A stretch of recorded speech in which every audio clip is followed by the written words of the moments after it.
All right, it's 7, so I'm going to go ahead and get started.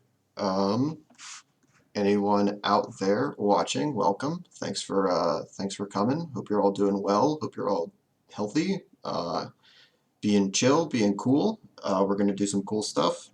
I don't know if I recommend following along at home, since obviously might not have all the tools necessary, but hopefully this will give you at least some idea of stuff that you can do, stuff that honestly it's pretty like replicable at home. So let's go to it. I'll try to like talk about some of the tools I'm using as I pick them up. I'm not going to go through all of them at once, but we're going to go through kettle stitch binding and case binding a hardcover book. Those words don't really need to mean anything to anyone, but that's just what we're going to be doing, and it's going to be sick. So anytime you want to talk to me, definitely post in chat. I'm going to be keeping a pretty close eye on that, hopefully, and I'll try to respond as best I can. I honestly don't understand how this works, but or like how synced up I am with the actual live version. So I'm just going to do my best, keep looking at things, and just kind of roll with it. I have this ridiculous headset on with red LED lights to provide the best audio-visual experience to everyone. I hope it's clean and smooth, and everyone's good. So I'm just going to go ahead and adjust the webcam down to my very tiny workspace, and we'll get started.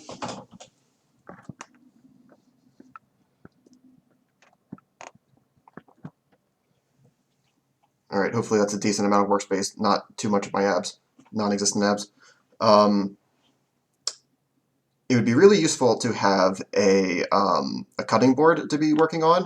The cutting board that I normally use is trapped behind the doors at Waldo's, so I'm just going to be using this pad of paper. The back of it is a nice, thick, strong board. You can probably see some of the holes in it from all punching that I've done already, but it's worked out pretty well. So the goal of binding a book is to take many, many pages of paper and, fold them, get a whole bunch of them together, and make a book out of them. That sounds easy. It turns out it is actually pretty easy in practice, but it's a lot of fun too. So, one important thing that you want to keep in mind one important thing you're going to want to keep in mind is that you want all your pages to be the same length, same size. Super helpful. These guys are 6 by 8. That's important because whichever way you fold it, obviously, your page then will be half of the length side. So yeah, the general idea is just to fold a ton of pages in half to make what are called sentences. Get all those together into a large text block. So as a very simple demonstration, here's a piece of paper. I'm going to fold it in half. I'm going to use a tool called a bone folder. They're not actually, I'm almost certain this is not made out of real bone, but you never know. I'm sure they were at some point in time. But it's just useful for creasing. It looks like kind of a stupid tool to like want to have because you can just use like your finger and stuff. But it's like weird. This genuinely helps me fold, like in situations like this. So not only is it fast, it's also weirdly accurate in folding pages. So there's, boom, there's one page of a book. You fold it up. It'll be folded up with multiple other pages. Let's do another one.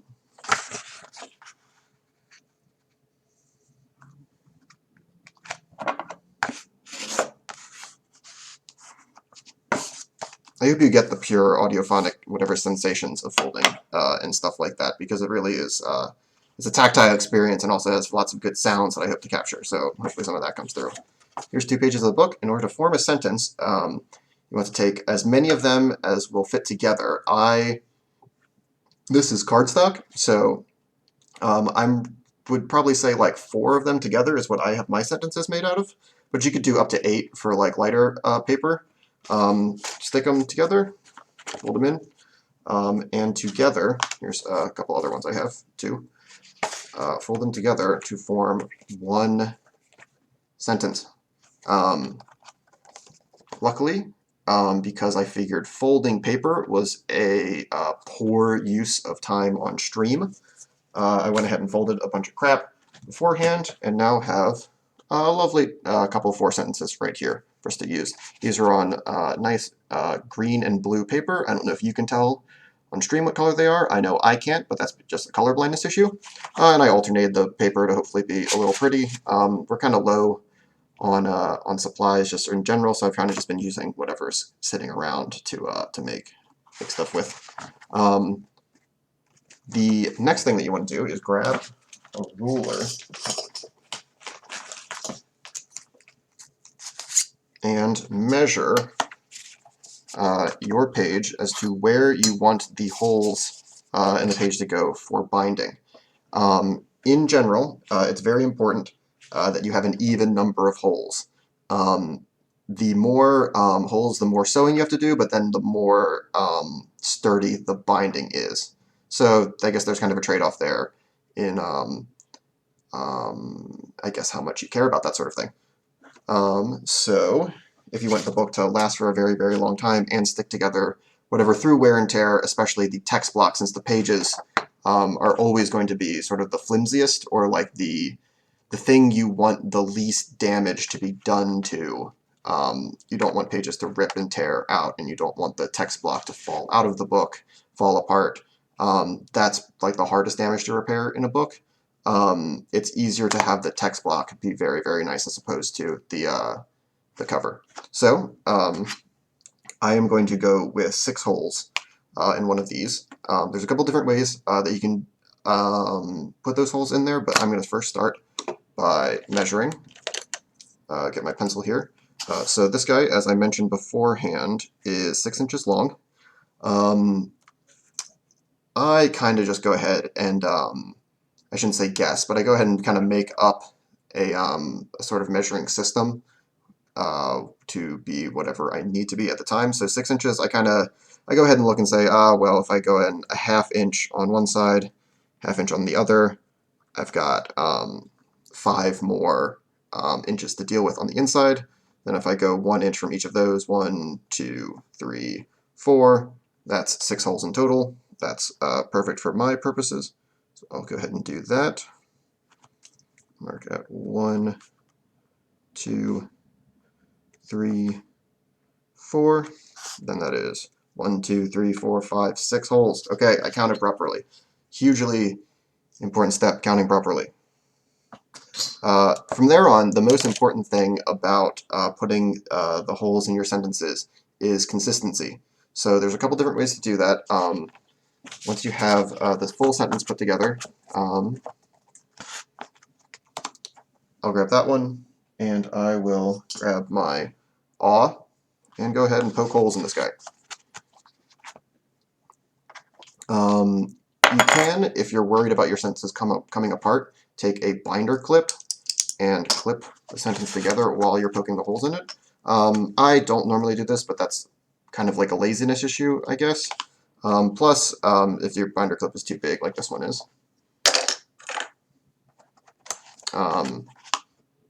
the page will come up and you might not get consistent results.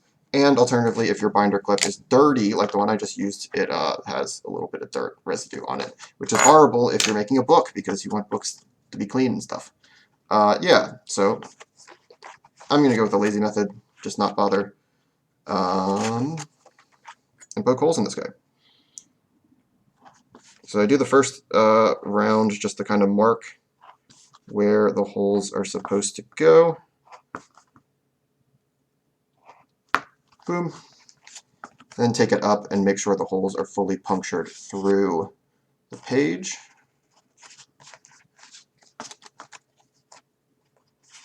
Oh, hi, Colleen.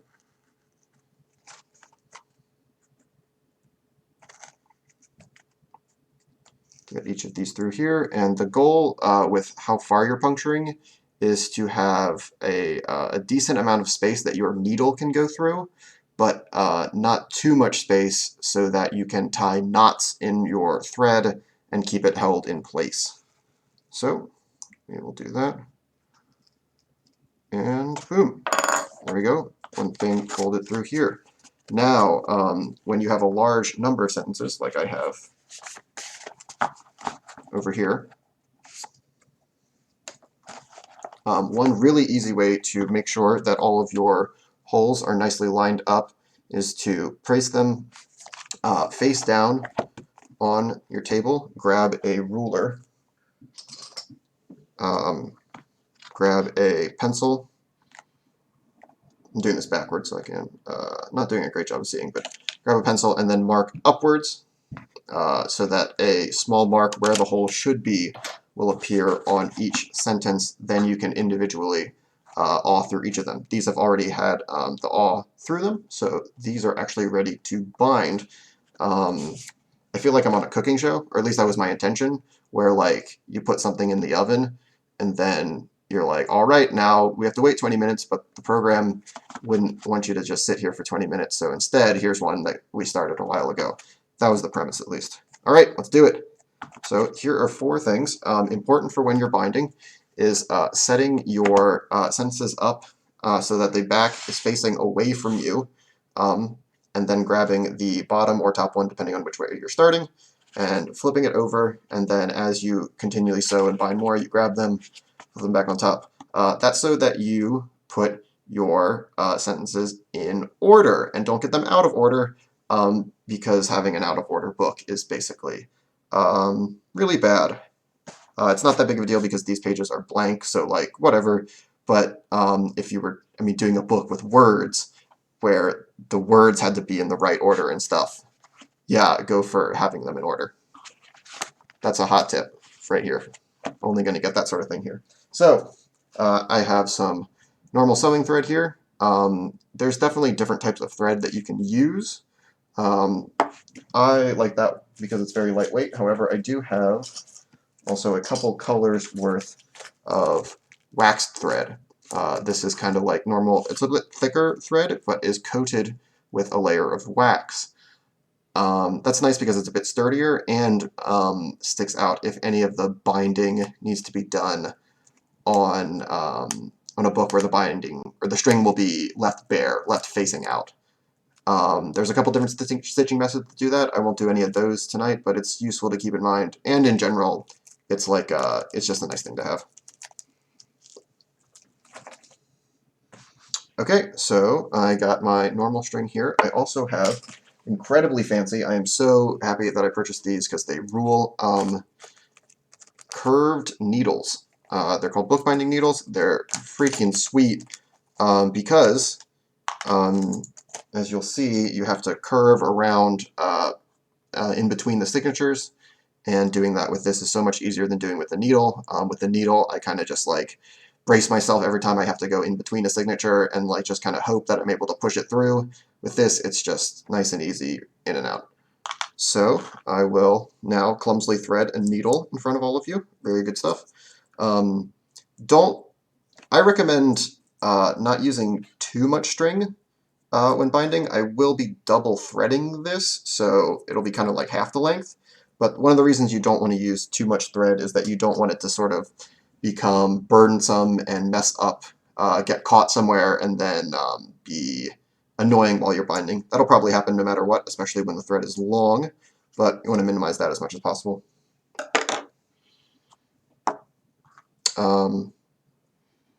Threading this needle is actually very easy, so I don't even know what I was complaining about.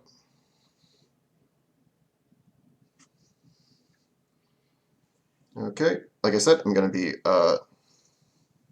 double stitching this. I'm just going to run this through.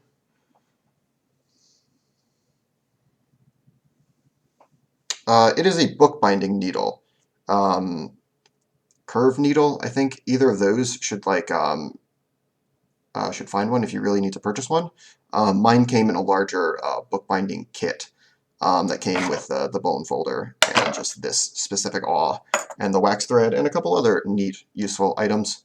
I'm sure there's a more technical name for each of those, but you know me, I don't know the technical terms, and if someone's ever told me, I've forgotten them immediately. So I'm going to go ahead and do a square knot on this thread to do it. Here's another part where I could embarrassingly do a bad job tying a knot in front of other people. That would be funny.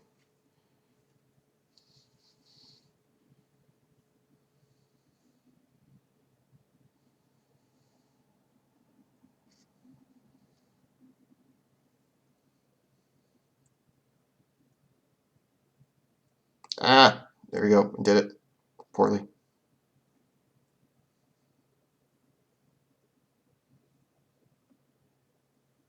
Oh, upholstery needles are similar. I guess that makes a ton of sense.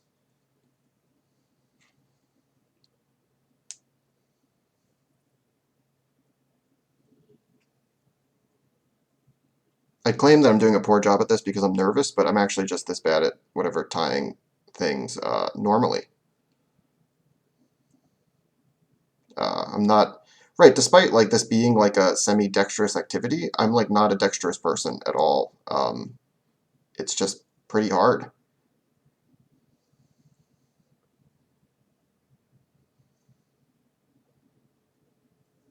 Part of the premise also of doing a lot of things in advance was so that I could then struggle with this easy portion of it for a while.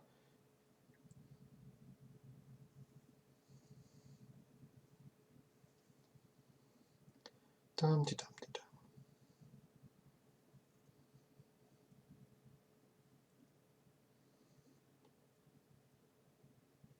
Phew. Okay, mountain scaled. We now have a knot in this.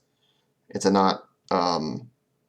It holds the string together. I'm going to tie it a couple more times just so that the knot is large enough to make sure that it catches on the inside of the holes I made because I made them decently large. I'll have to tie this make the knot at least a decent size to make sure that it sticks.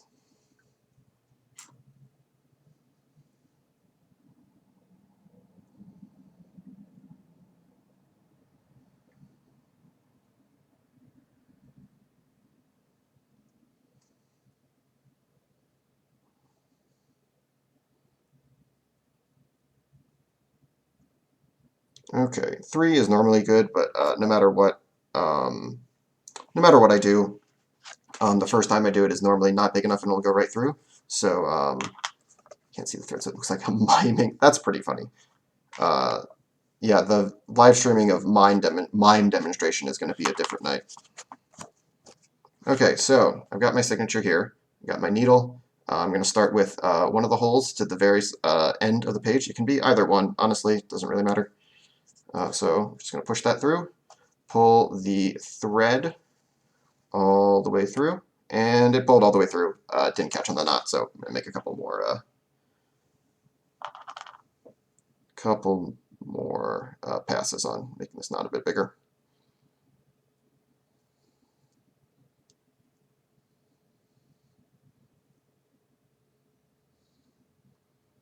Perhaps more boring, but it is a more accurate demonstration of what the bookbinding process is like. Having to tie your thread a billion times. I am tying it though. It's not mine.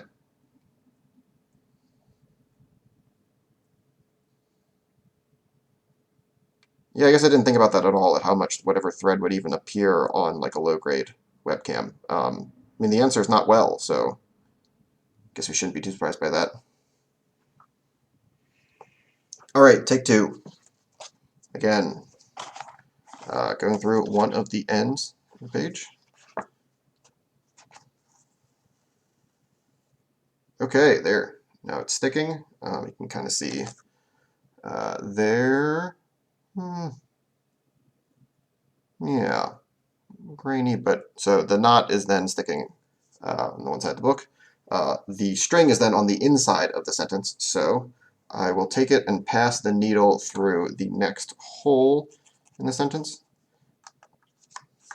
It's very useful, as you might expect, to pull these things tight. So while this is sitting in the hole, you don't want it to be super loose.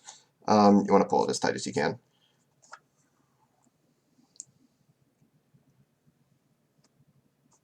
Go over.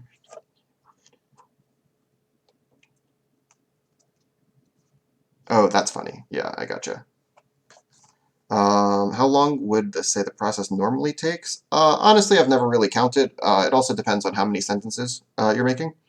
Also, as I just pulled the thread out on the other side and went in to the inside again, I'm just going to do that all the way through each of the holes until I reach the end, and then it will become apparent why it's necessary to have an even number of holes on these. That wasn't a good answer to how long this normally takes, but anywhere between some time to a while, I would say. Still really unhelpful. Okay, now I've reached the end.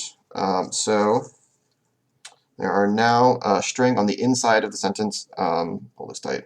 Every other one, that is not good. It's not what we want. So we want to go back to the other side again to make sure that on the outside there is a guy along every single bit of the sentence.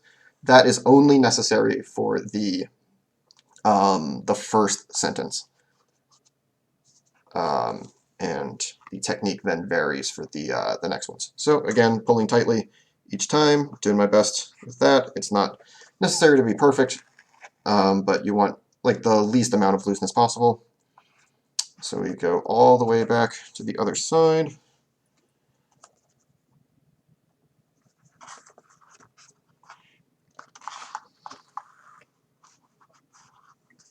See, this is what I'm talking about. This just caught a little bit, like a tiny bit of a knot came into this. Just got to pull it apart. That's the life, man.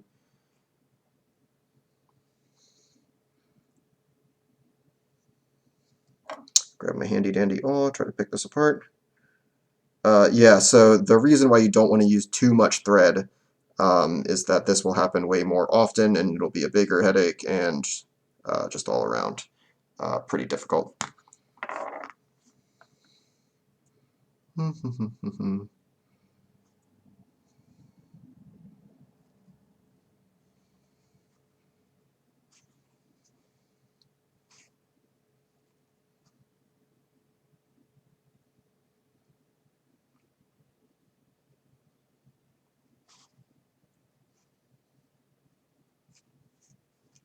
There we go.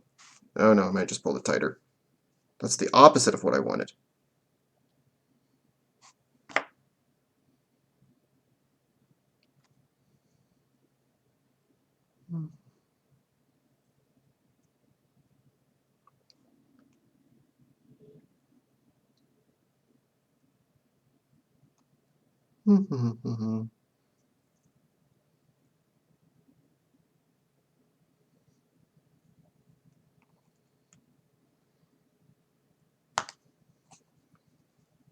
Yeah, this is definitely some of the least riveting, whatever content you could be watching right now. But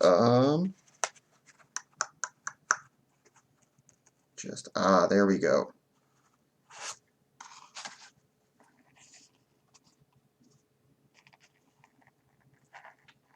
Yeah, real life Control Z would actually be ideal.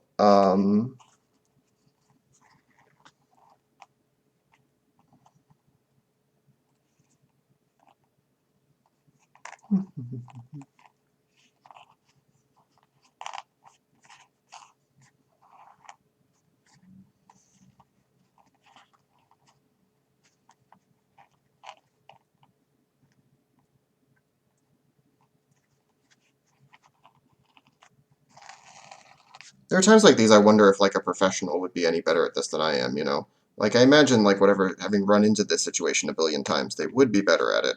But like, you know, there's no like maybe this would just happen to them less. That's probably it. Like they just would have to deal with this so much less because they're better. But hey, that's not who you got right now. You got me instead.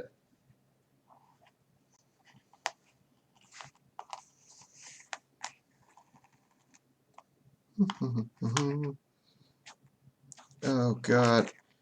Oh, it's such a mess. What have I done? This is actually fairly normal. I'm just making a big deal out of it. I swear.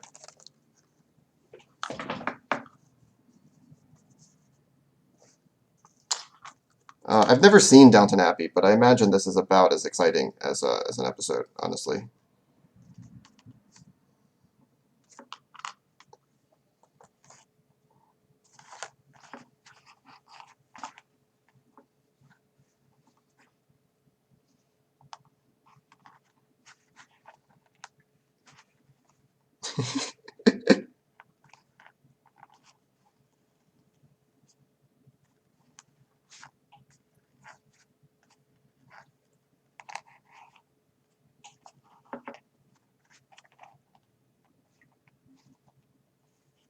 Nope,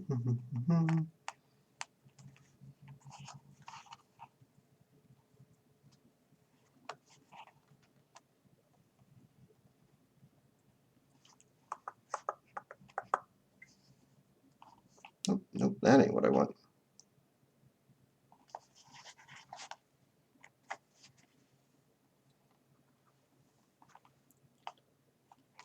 Man, to think I was going to save this sort of demonstration of how things can go wrong for later.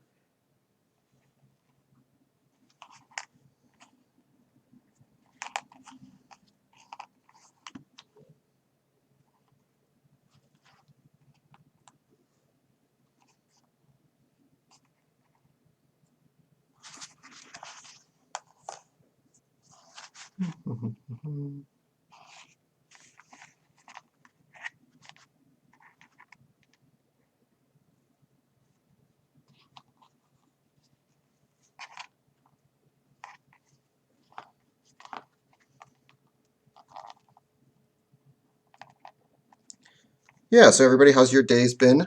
Love to hear about it while I'm untangling this mess. Let's see, what did I do today? Well, I kind of prepared for this a lot at the time.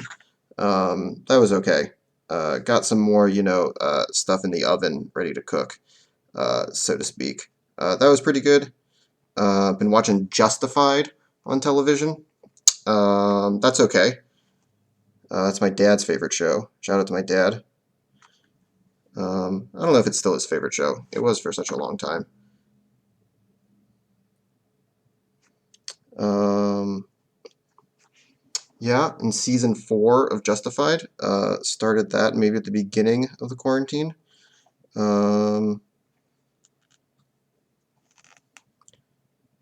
Pretty good stuff.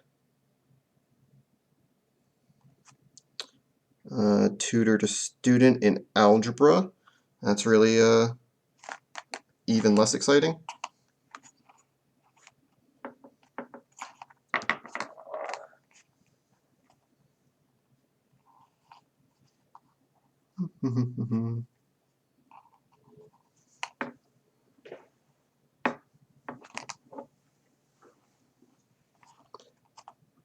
Oh, that's funny. No, it's not like I don't need to like sound this out. It's not like no like echolocation like device is gonna like help me figure out what needs to be fixed in this. But I appreciate the thought. All right, I feel like I've unscrewed up one problem. Now let's see if I can fully trace back this horrible mistake. It's still not that horrible. Still just you know, fine.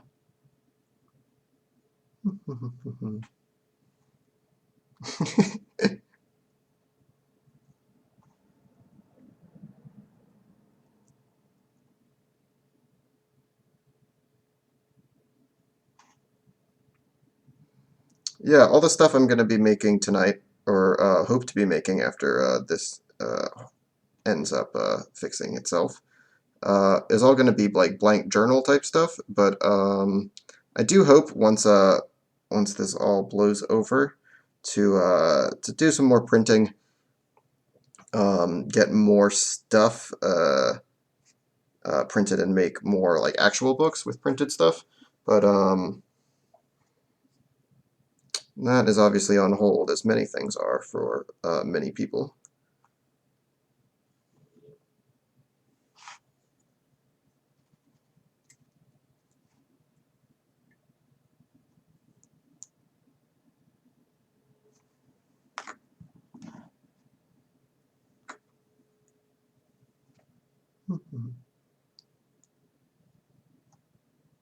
Oh, nice.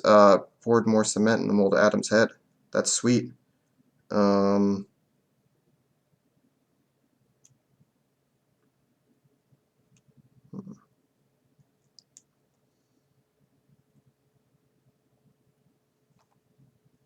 yeah, Chris, what was the problem with the previous pour? I remember it coming out, and it's sitting in the planter, but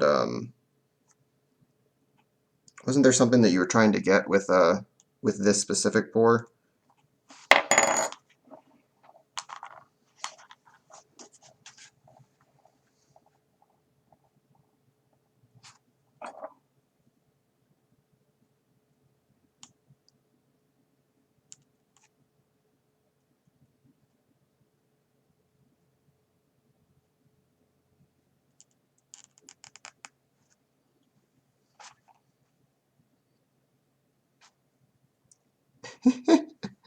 That is like the making a cast of someone's head to bypass face locked technology is one of the smartest or dumbest hacking methods I've ever heard of. All right, we did it. We got it through. It's all done. Now we can continue with this magical time. All right, so now we got into the end of the sentence. This is where the not is. So what we're going to do is we're going to go back through, push this all the way, back into the inside, and then we're going to tie a knot on it so that it stays. So that just means passing the string through one of these sections of string on here, and then passing it through the inner loop and tie it, pulling close to a knot, so that is secured on that side, passing the needle back out, and then you just once it's out here, the needle, or sorry, the knot that we tied on the inside is still there, so we just tug ever so slightly until the what's it called? Knot pops out. Except that knot didn't take, so I got to do it again. Sorry.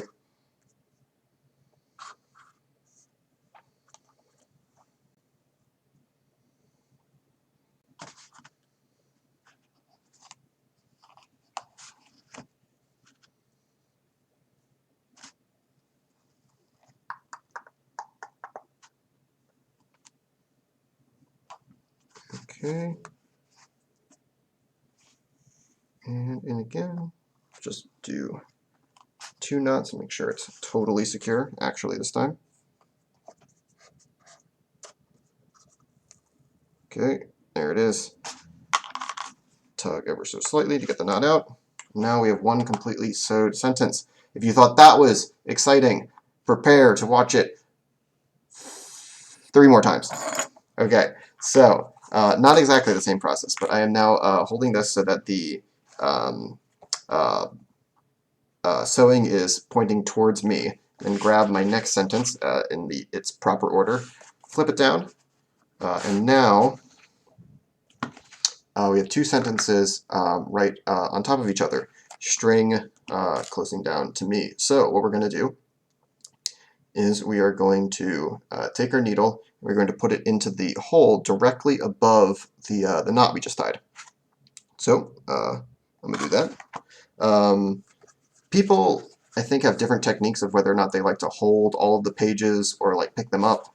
I do some kind of combination of the two, just whatever feels right at the time. I like to pick up this like first one to make sure I can get the needle into it, get it down, and then once there's more string connecting all of them, I'll start holding them all together and kind of picking them up like that. So now once we're into the second sentence, the string will be entirely contained on the inside of the binding and not on the outside. And I'll show what you mean by taking the needle to the outside. Again.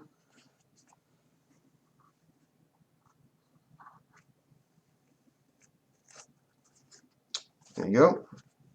Now, string is coming out of this hole in the top sentence that we haven't sewed yet. So we want to secure this top one to this bottom one. So I will take the needle, throw it into the string that is currently on the outside of the bottom binding, pull it through, and then go to the other side of the hole, put it through the next section of string, pull it back up, tightly, of course, and then now that it is going sort of around that hole, around that section, we put the needle back into the hole and pull it tight. So now that that's done, there's sort of like a tight binding section right here where this full thing is secured to the previous sentence, words. So we got that. Now we just continue to do that all the way to the end. And this is the fun part, and specifically also the part where the bookbinding needle has clear virtue, because it is much easier to get in between the string with the bookbinding needle, and especially will be in the following sentences once we check those out. So just toss this one in here. Yeah, of course I said it was easy to do it with this and then all of a sudden had trouble. Oops. I also went the wrong way, so that's a clear violation of what I'm supposed to be doing.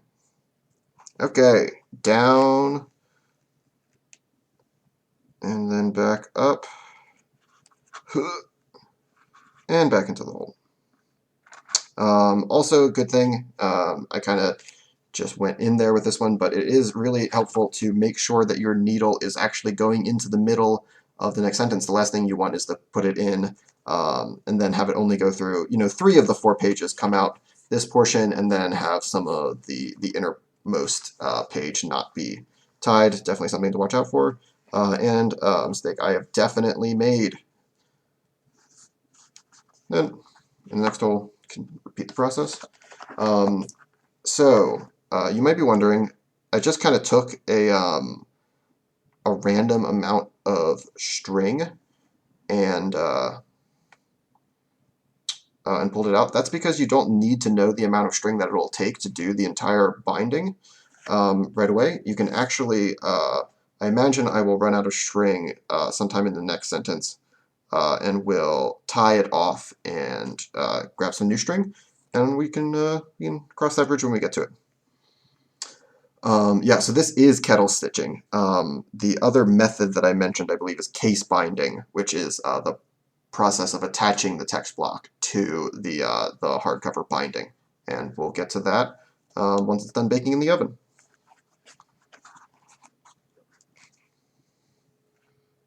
And skin just going down, back up, and back into the sentence. Bookbinding is pretty zen work, IMHO. You do have to like doing sort of a repetitive task, and I might mention it's also a fun activity to do while your favorite television show, perhaps Justified, is on television. We're all sitting at home anyway, so finding some busy work to do with your hands, of course, is nice. I was doing this before the pandemic as well, so that, that says whatever you want to think about me in it. So now that we're at the last hole, we are going to just go up the one time through the previous bindings string. Make sure that is there. Now pull tight. Ideally, everything should be pretty well attached. There might be a little bit of like slip in between there, but that's okay. Let's see. Yeah, this one's pretty good. There probably is a little bit of slip at the ends, but that's okay. We will keep stitching, and the more you stitch, the better the binding will get. And traditionally, also some glue will be applied to this at the end, which is nice, which will add to the strength of the binding, and will hopefully do us all some good. So now that this is firmly secured at the end, I will grab my next sentence and start by going in the next hole. So let's do that.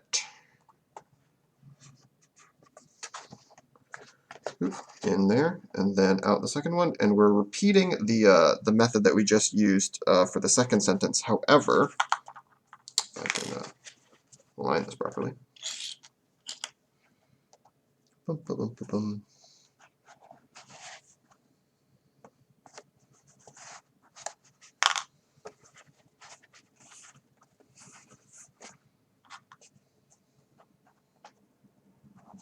There we go. So the difference with this third binding is that, as I said before, the stitching is no longer on the outside of the text block. So instead, we will be taking our needle and threading it in between the binding of the previous thing, the previous two sentences, and sort of attaching it to the binding in between the two holes that we sewed last time. Then it comes up, pulls really tightly, and goes back in. And this especially is where the bookbinding needle becomes super, super helpful. Like I said previously, when I just used a regular needle, I would kind of just, you know, stick it in between the two bindings and pray that I could get it back out. Now it is so much simpler, so much better as just kind of putting it in, and like the crescent moon shape that it is, you can just kind of dig it in, comes right out, pull it out. Easy. All right, now I am definitely worried about running out of string at an awkward place in the middle of this. So now that we're halfway through this one, I'm just going to go ahead and tie it off. So I will get in there, take the string back to the inside of the fold and tie off a knot again by going off inside string and putting it inside again. That. Now, again, I made the holes a little big, so I'm going to tie the knot a couple times just to make sure it's big enough. Try that again. And one more.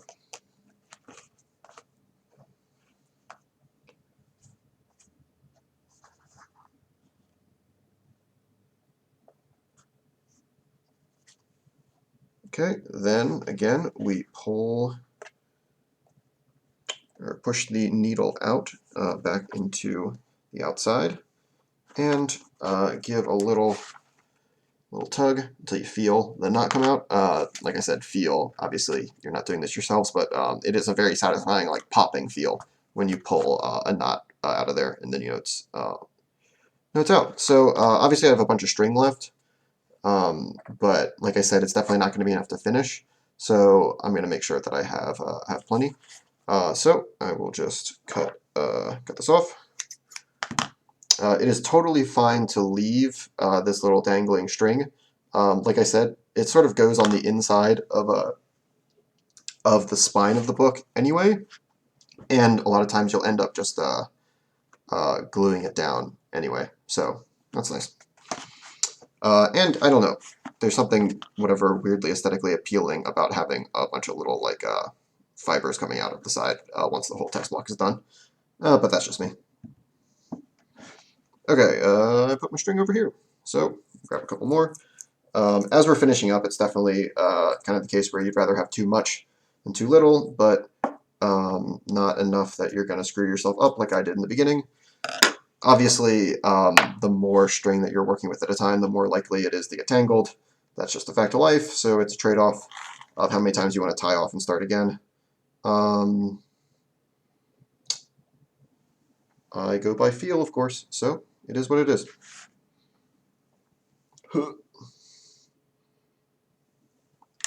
Okay. Bet you're excited to see not tying again, or not miming again.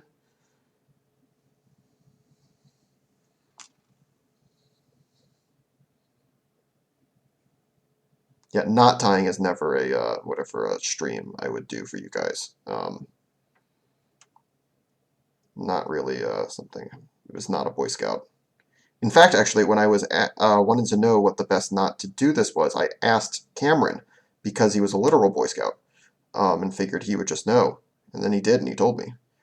And then I had to make him show me the correct knot, like, I don't know, 5, 7 times before I got it.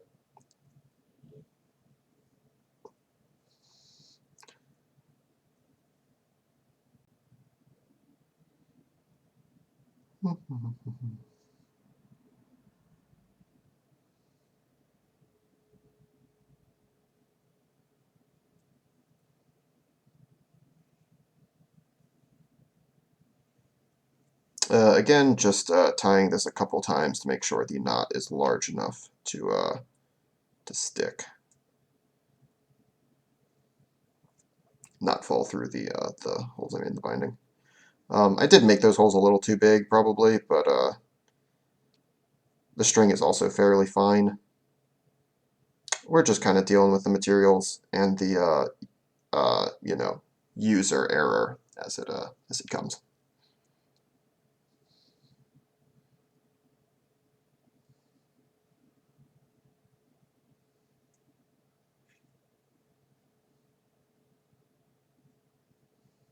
Okay, that looks pretty good, he says as it pops through. So now we have this knot here. All of this half of the sentences are bound, so I will start at the next hole, not the previous one. That does technically mean there is one small place where there won't be a binding in between this one. That's okay. It happens and is fine. See, already, just because of how long the string is,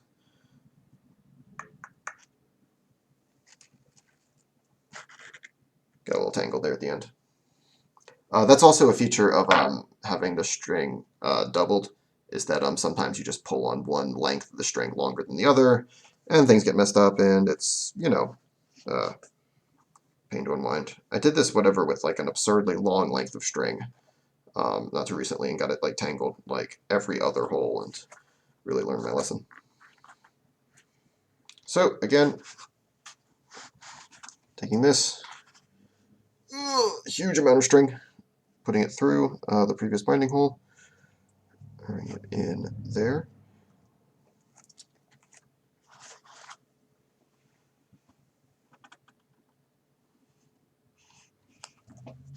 So one thing, fun fact about book binding, as I've like learned doing this, is that there's it gives you kind of not only an insight into how books are made, but how like book errors like happen in life. So it's like it's very rare because things are so automated, but you know, bad things can happen where like, for example, a sentence is sewn in upside down, or you could imagine an error in which one of these sentences was repeated, like two printings of the same sentence got intermixed and one came in with the other. You could imagine whatever, an entire book accidentally being made up of the same sentence. Stuff like that. Yeah, funny printing errors could happen like that. Obviously, you'd think somebody would notice before that happened, but part of whatever larger production things is that not all of them get to be like seen by an actual human. All right, we're on to the final sentence of this 4-sentence book. So I will thread up into the final one. And this one, like the first one, we are going to go forwards and backwards, so to speak, and get the string binding on both the inside and the outside. But for now, as we go through, it's pretty much business as usual.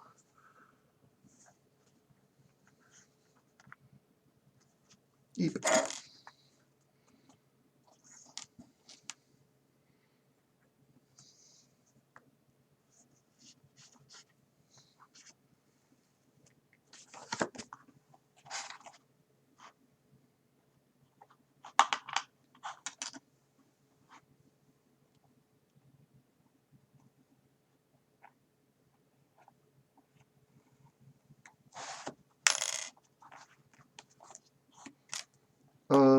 There is something to be said for holding the book strongly so that the sentences don't shift too much while they're being sewed up. In this case, I can kind of see already, as I did this one, that, oh no, it got fixed. What you're running for is that nice, clean set of stitches going up and down, like that. Looks really nice, really clean, and then there won't be any sort of shifting of the pages when they're being read. There are, in fact, whatever real and fictional examples of books being made out of the same sentence. Book Club is currently reading If on a Winter's Night, a Traveler. Boy, I hope that's the name of the novel. But it has to do with books. All things like book related are kind of woven into the story as some might say meta jokes. And the premise at the beginning of the book is that the main character receives the new book, If on a Winter's Night, a Traveler, begins to read it, reads through the first sentence worth of content, and then whatever starts reading the next portion and realizes it is the same. At first he thinks it's like like a stylistic choice, like, oh wow, really creative decision to like whatever have the first chapter again. But then turns out it's just all made out of the same one. So he goes to the bookseller for a refund. Instead, gets an entirely different book. Meets another person who's having the same problem. Hijinks ensue. We're only a third of the way through it. It's good shit.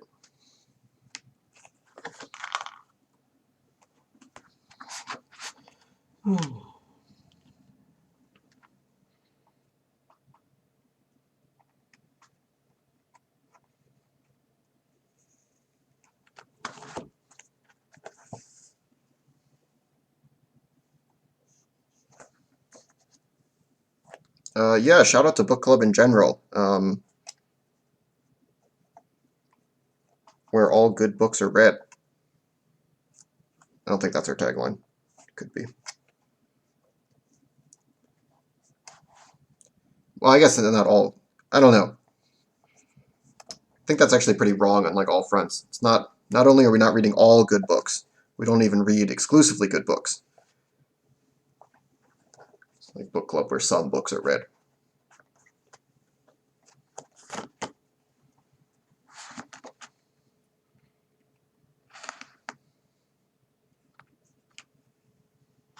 All right, we're almost at the end of this sentence as it normally would be. So this is where if you had one additional sentence that you wanted to put together, you just keep going on in the process. However, since this is our last one for a very tiny book with only 4-sentence length, we will just stitch into the back here as we did with the previous one, and then head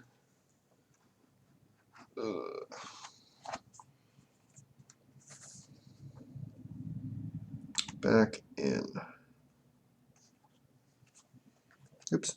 Yeah, see, this is what happened. I just stuck it in blindly, and then it came out in this portion of the sentence, not actually where it needs to be, so back that out.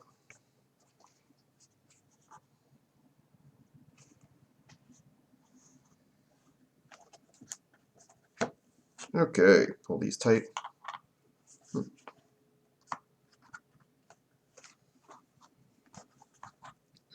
Okay, tie off a knot in this.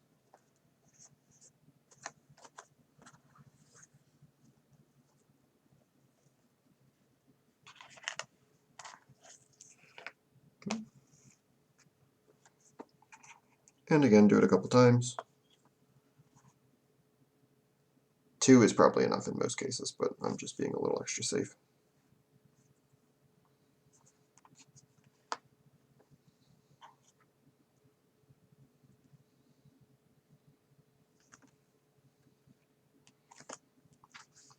I think this is supposed to go to 8:30.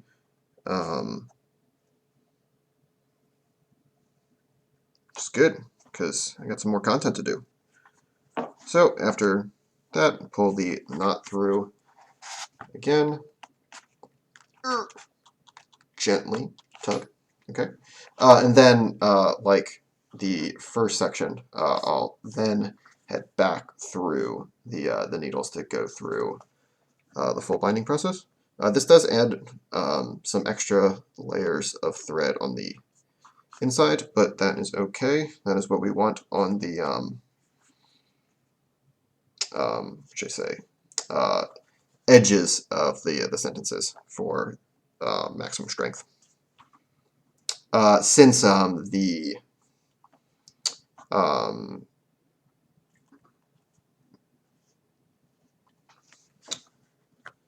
since the end pages are the ones being attached to the book, you want the most strength on those anyway. Semi-arbitrary time? Sick. I'm just going to keep going. Yeah, I'll definitely cut it off at 8:30. Since, I don't know, I'm Justified to watch.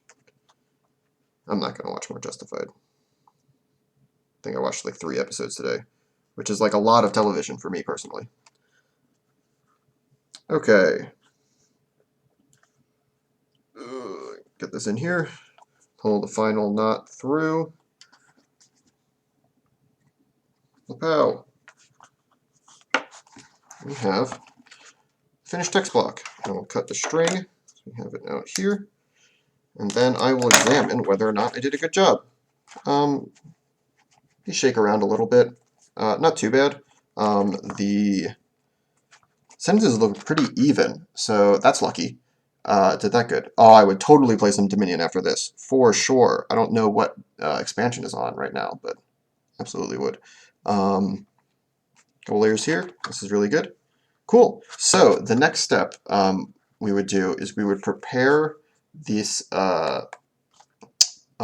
this text block to be bound in the hardcover to case bind it.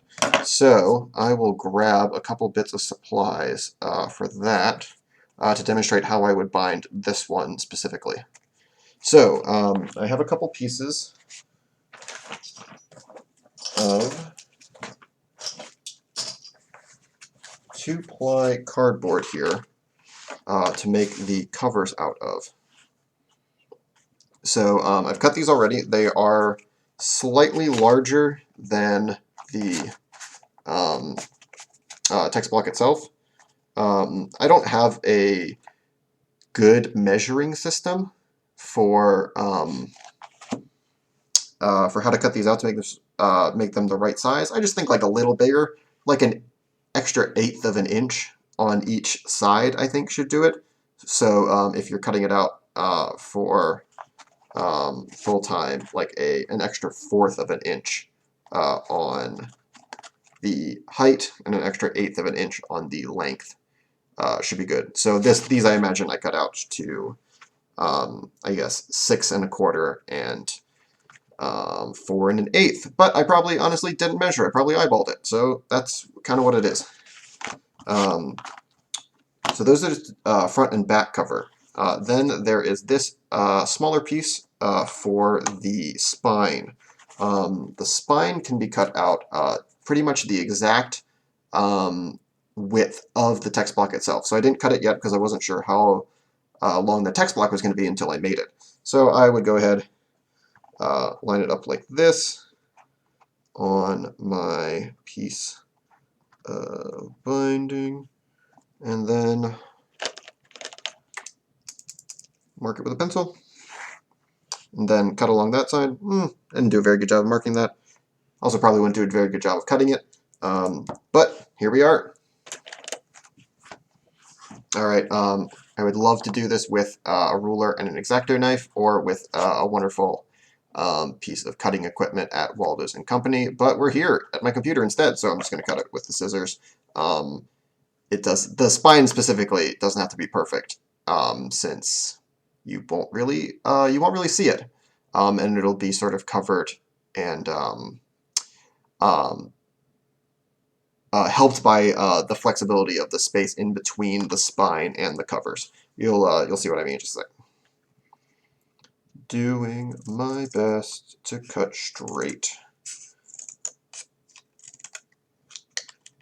Yeah, I'm sure somebody is horrified to see that I'm not doing this with like a ruler and a knife, but you know, we live in. This is a new time. There's only so many art supplies that you can own before the apocalypse, and then, you know, it happened, and I'm not about to go brave the sort of road warrior world out there to just to grab a cutting utensil. Anyway, so now I have each of these guys on. So now we get to start with the fun part of gluing. I'm going to enjoy my seltzer really quickly.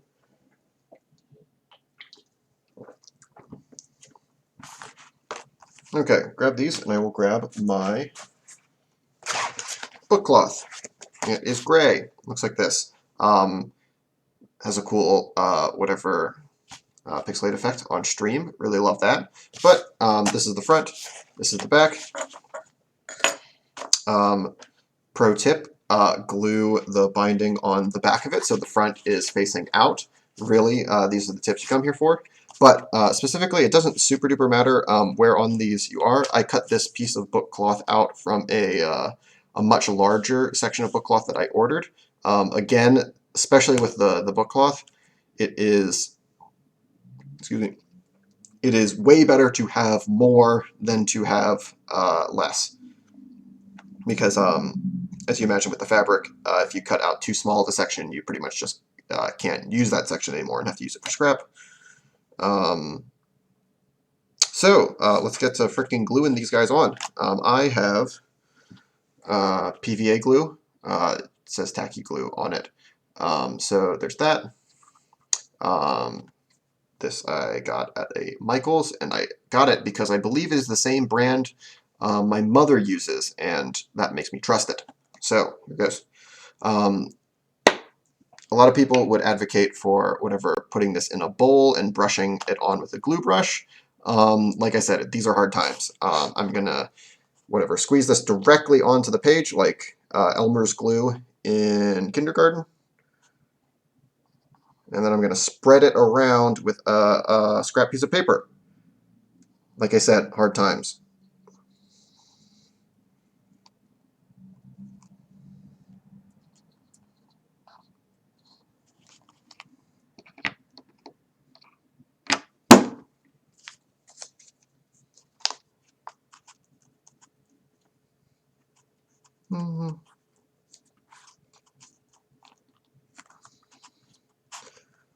PVA glue is pretty sticky. It's used in bookbinding for a reason. So it's nice to have around for these sorts of projects and just these sorts of things in general. I'm not sure how it works as a fabric glue in general. I imagine pretty well since my mother used it, but really you'd have to consult her on that sort of thing. Set this aside to a place where it won't glue to my table. That'd be bad. And I'll just flip this over. It doesn't exactly matter where I position this anyway, because I'm going to be measuring the rest of the things I need to glue off of it. So press down on this, move these slightly over, and then to get rid of any air bubbles that might possibly appear on the other side, I will run the bone folder over it. Great sound. Really hope that comes through as a whatever bone folder on book cloth. Good stuff. Okay, now I've got one cover, maybe the front, maybe the back. If you're using different board, probably keep track of which one is the front and the back. I guess I don't, so, you know, probably isn't that big of a deal.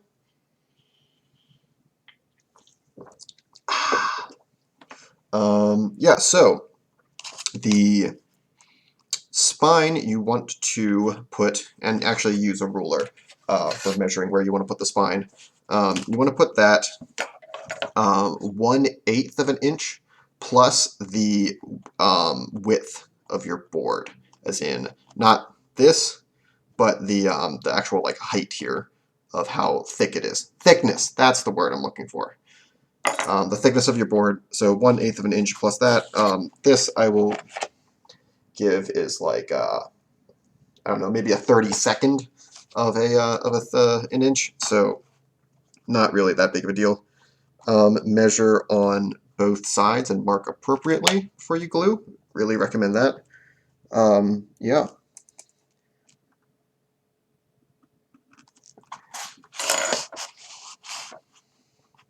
I think I do measure like decently. Oh, book cloth substitute. Really, there's a lot of different things I've used. General like cardstock can be used. There's also a lot of really great tutorials online of materials that you can buy to turn any fabric you have into book cloth. Putting a special adhesive on it. That's really nice. I haven't tried that yet, but I'd like to. And then a couple other ones I just did were pieces of reclaimed art on cardstock and inked up and used as covers. Really, you can use most things, most sturdy papers, but it has to combine a certain amount of sturdiness with flexibility so that it can be open and closed with relative ease.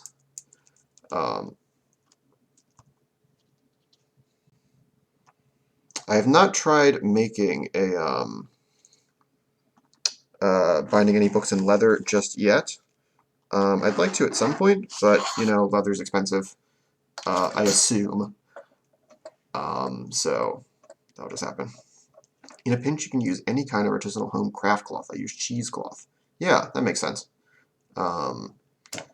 If you can find the specific fabric adhesive to use with that cloth, that'll be even better, I imagine. But let's get the glue in.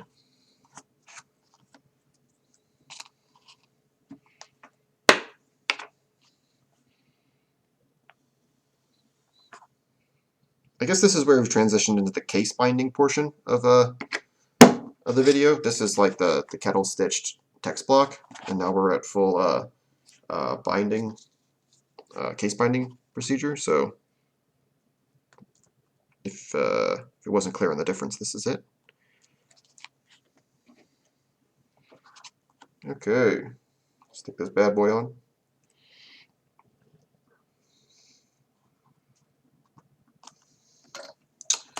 Make sure it is level with my other one.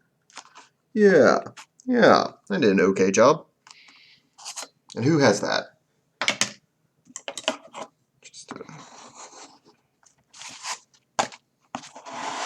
bone folder over that. Very nice.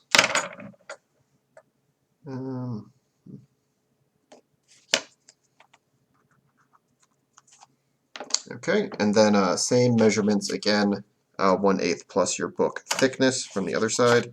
Hopefully you cut your thing straight so that you can get a consistent size on these. I did, of course, my best, a technical term, so we're just gonna, again, do our best.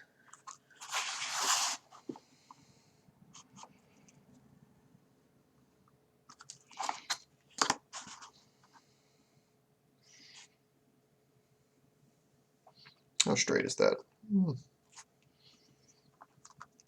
One thing I've learned is I should never eyeball how straight something is, because I'm terrible at it. I can't do it.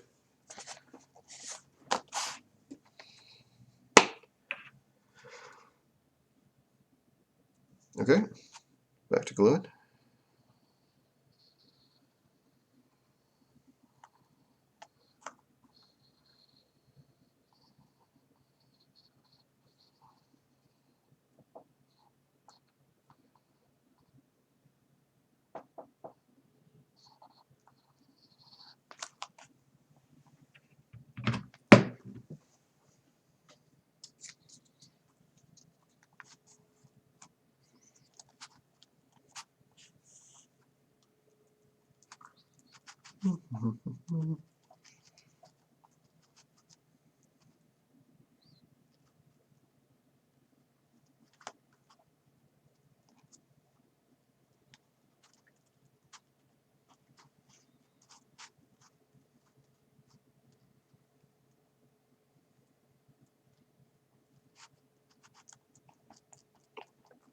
Yeah, it wasn't so much that I wasn't sure whether or not I was going to measure properly. It was whether or not this is a straight edge because I cut it with scissors by hand.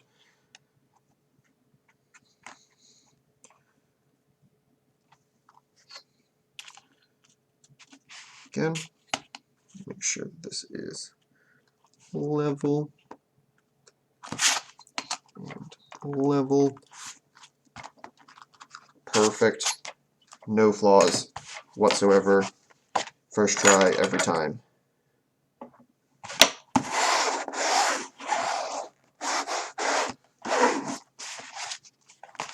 Sweet.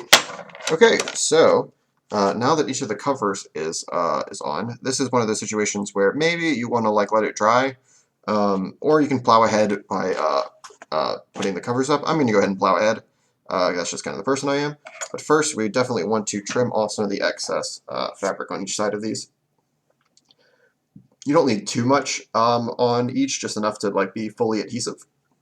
Excuse me. So I will go for like kind of like this mount. Again, very scientific.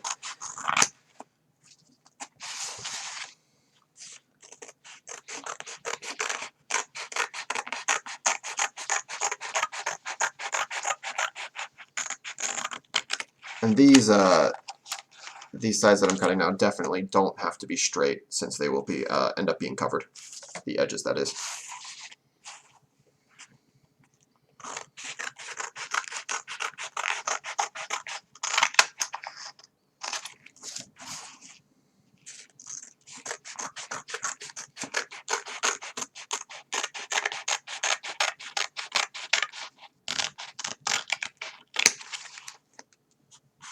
Beautiful. Now we have a nice, beautiful cover ready to be glued on, except for tiny bit more cutting. So when we fold these over, we need to account for the overlap here at the corners. So we just kind of cut out a diagonal from each side at an angle. So I'll demonstrate that because it's easier to do than explain verbally. Cut out a little bit like that, and then at an angle from the other side to be not quite completely diagonal, to cut out a kind of like a piece like that, and leaving a tiny bit of overlap there, so that make sure that the corner is completely covered. This one actually has rounded corners, so I probably didn't need to leave that much. I'll keep that in mind for the other ones, but it's not a bad idea to have a little bit of space there.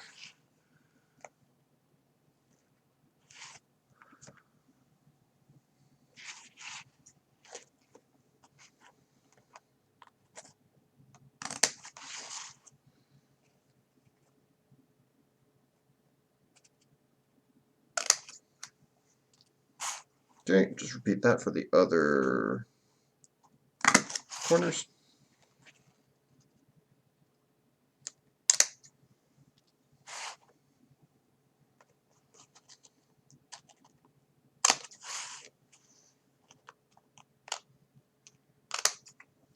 Okay, now it's gluing time again. You know, with glue and stuff, you don't want it to get on things, so if you want to have like some sort of safety amount of paper behind your gluing thing, that's not a bad idea, especially when it comes to gluing things on the text block. It never hurts to avoid getting glue on those surfaces. And getting glue on your workspace, nobody wants that. So yeah, let's do this. So the idea here is that each of these sides are going to be glued and folded up onto the thing to form a complete hardcover binding.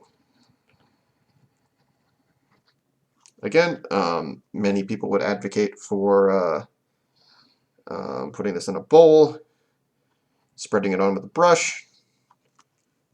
Yeah, we don't live in those times.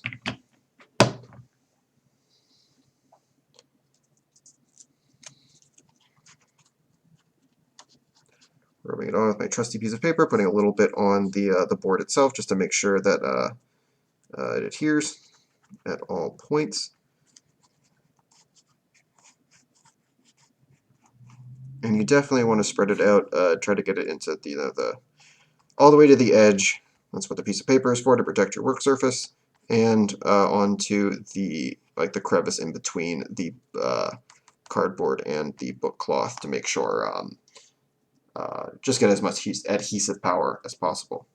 So once that's done, grab this and kind of push it down. I'll do it like this so you can kind of see. Push it down like that, so that the bottom thickness of the board gets adhesive on it. Then fold it up and put it down. Run your bone folder or other bookbinding tool on it. I got a little crease in there. That's okay. Nobody's perfect.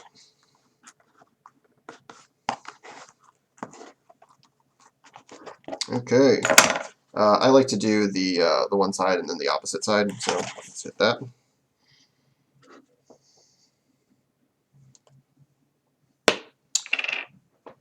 Yeah, I learned all of this from watching YouTube videos anyway, so I highly recommend, you know, searching YouTube videos if you'd like to give this a shot yourself.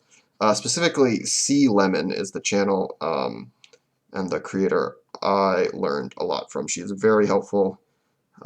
Measurements normally super helpful. A lot more exact than me, has a lot better equipment, features a lot of different things. Does, however, include many promotions for other techniques for other videos that she has in every single video. So if you watch one, you will fall down some sort of rabbit hole where you feel like you need to learn all of her bookbinding techniques. That's a real pro-con in my estimation, both good and bad. So take what it will. But Sea Lemon, she's really good.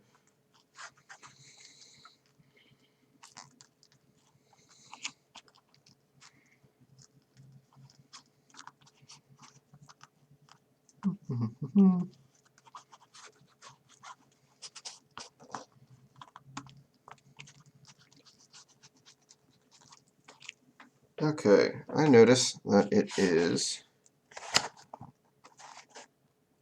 8:15, so I don't have a ton more time. I'm actually just going to go ahead. Next, what you would do is fold over these two edges on the side as well, and do those. But seeing as I'm running low on time, I'd like to finish the process if I can. So I have this version, of course, here. That's fine. Also important to note, PVA glue in general should dry for like 15 minutes under weight, if you can get it. I'm actually going to quick throw this under some weight. Probably, yeah, I'll just throw it right under my desktop computer. That seems fine. Yeah, that seems to, can't see any issue coming out of that. Yeah. Okay, so luckily, ding, ding, ding. Oh, in the oven. What was it? Oh, it was one of these already completed. How nice. Nice and dry. We can then attach text block to it. In fact, we won't even be using this text block. We'll be using the fruits of my previous labor as well. Specifically, this text block. It's a bit bigger, and it has a couple other features added to it, which is pretty sick. Specifically, it has this additional paper attached to it. This is another trick I learned. It increases the strength of the binding, specifically for this page that will be attached to the binding itself. And I also added these nice little headbands. You might see these on books.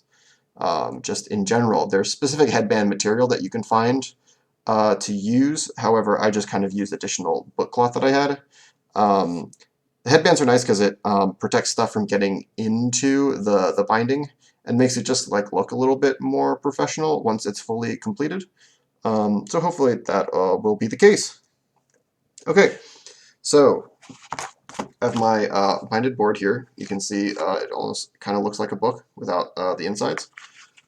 I have this here, and then the goal pretty much is just to glue here, glue here, glue here, glue here, stick it on in. It's a book. Put some weight on it, then it dries, and then boom, you got yourself a book.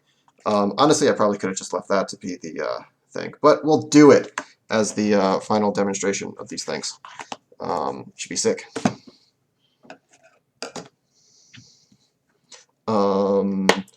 Another whatever. Obviously, this is just a blank book. The pages are just blank, but always important to note. It's can be really helpful to write on the inside of things that you know won't be facing in the final product.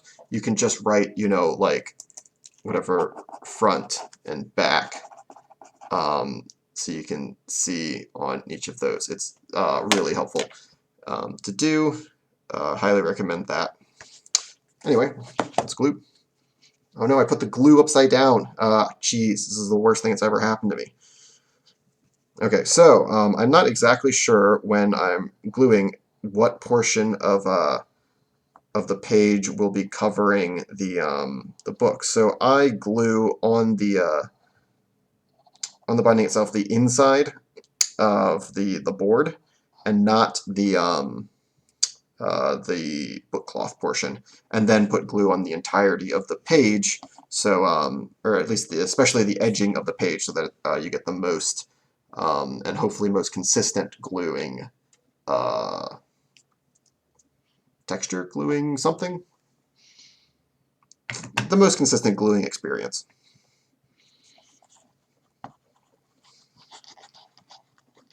Again, recommend a brush for this task. Don't ruin your spouse's art brushes with them. I recommend not doing that. That's what I'm avoiding doing. Okay. And glue to this guy. You can see even like it does not hurt after gluing things to like keep weight on them for a decent portion. You can see I didn't have weight on this for like a portion of the day, and you can see it's coming up. That kind of sucks, but you know what? That's life. That should be it'll be fixed once it's fully adhered to the binding itself, but it does not hurt to keep weight on text blocks during the entirety of the process.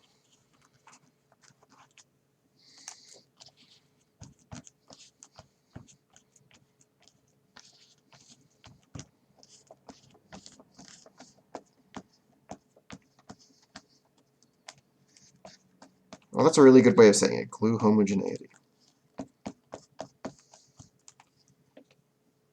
Okay, so this is just the inside cover page.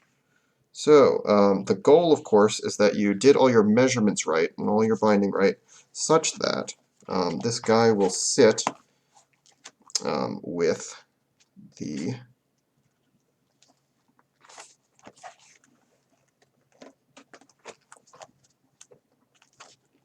perfectly center in the inside page, and cover will come across here and hold the book properly.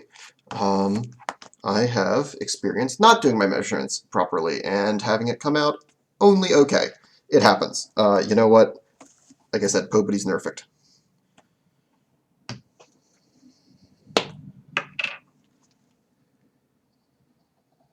Okay, apply more glue. Oh, actually, before I do that, I should have done as this came is actually just run the bone folder over this guy. Make sure there's no bubbles. Oh, try and do that so you can see it. Because this being the inside cover is, I don't know, something people will see, and hopefully lack of bubbles indicates a degree of professionalism that I hope to achieve. Anyway.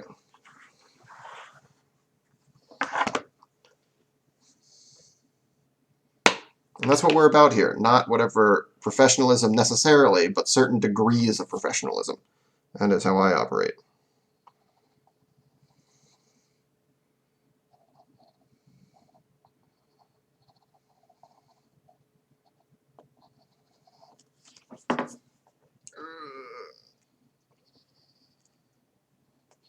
What muscle do you need to exercise to be able to, like, squeeze glue out of a bottle better? Because I'm clearly not doing enough reps of that. I mean, squeezing glue out of bottle, sure, but there's only so much glue you own.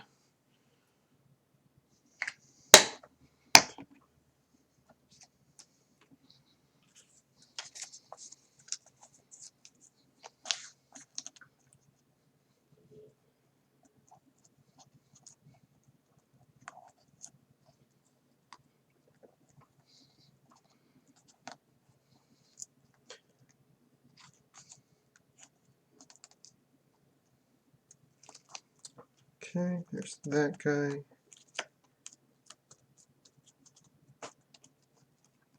Oh, right, yeah, remember how I was saying that you should put protective cloth or protective pages around your stuff so that you don't get glue on the previous pages?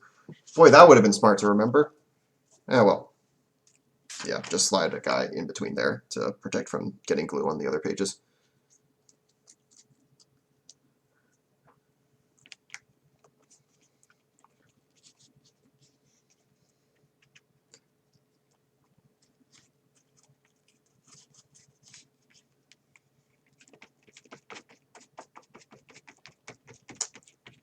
Page behind it especially helps to really dab the edges. Make sure that the edges come off so that there's no peeling around the previous bits. So now that it's on place on one side, it is much easier to just, I should leave that in there for this portion.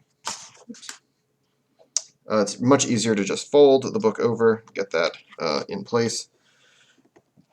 Press down, back over. Yeah, looks like there's bubbles in these. Better take care of those very quickly. Also, not quite aligned, but it's okay.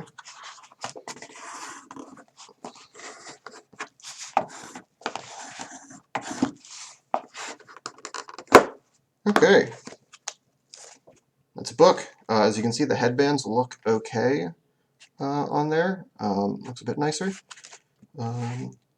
Yeah. This final page on this side isn't as well as aligned as I would like it to be.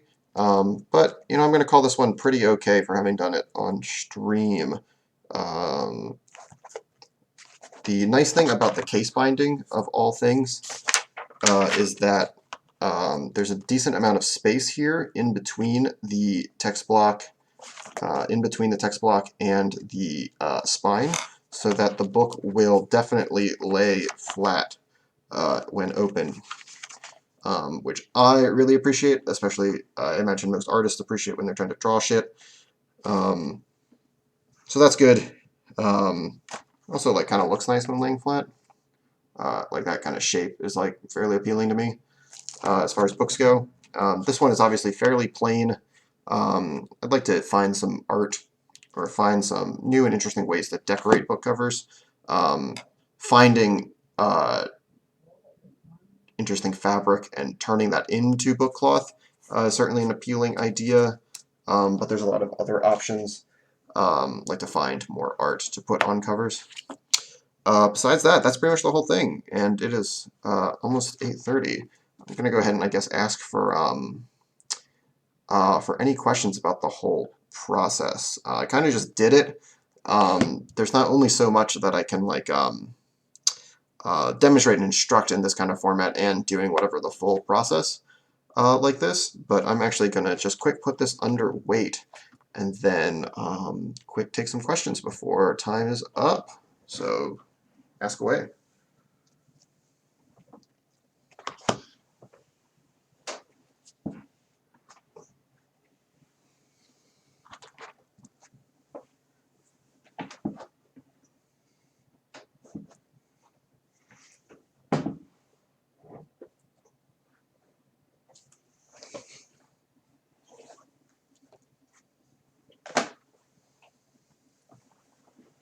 Anybody have any questions about the show Justified? I definitely talk about that. As long as it only involves the first 3 seasons, really. I don't know how much I want to keep this extra book cloth. Probably not that much. But I do love saving scraps.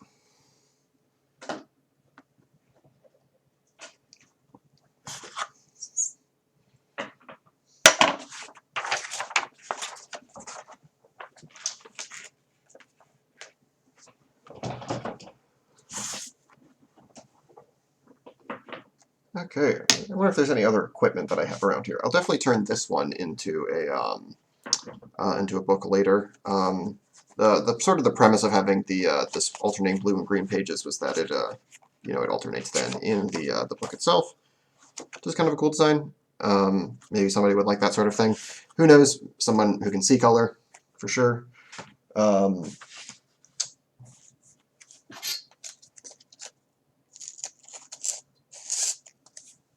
Let's see. Oh, yeah, I talked about wax string, really nice for binding that has to go on the outside of a book. That's pretty cool. Here's some gauze. Don't know what that's for. Oh, I have this thing. Thimble. That's the word for it. I've never used a thimble in my life. It's honestly, this is kind of big for my finger.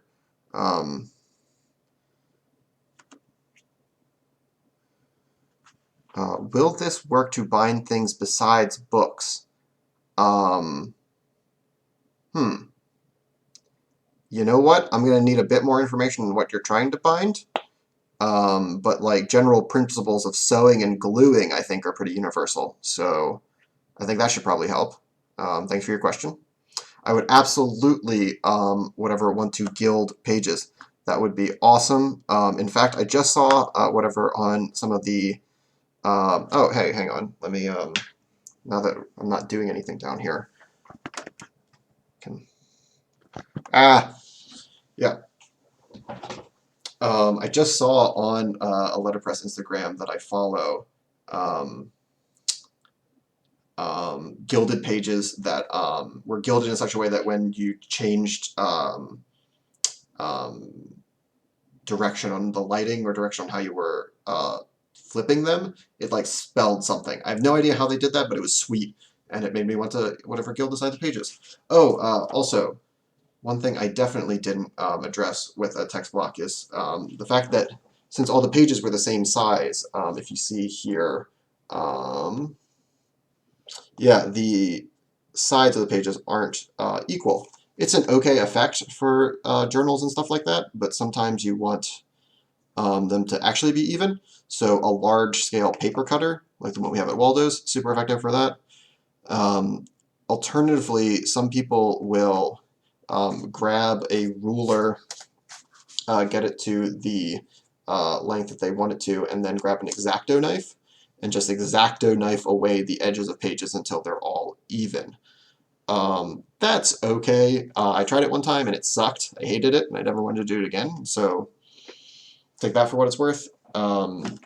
Then once you do that and you get so tired of it that you screw it up and go too fast, mess it up like that, you can then sand down the side of the page. Did that too. Sucked. Hated it. Not going to do it again. So that's obviously why I stuck to this style. Yeah. Yeah, I think that should about do it. I think this was fairly successful. Thanks everybody for watching. Thanks for talking to me throughout. Thanks for sticking through that awkward portion in the beginning where the thread got caught. All in all, honestly, the fact that that only happened once and whatever there was only one serious time where I had to riff on Justified, pretty good.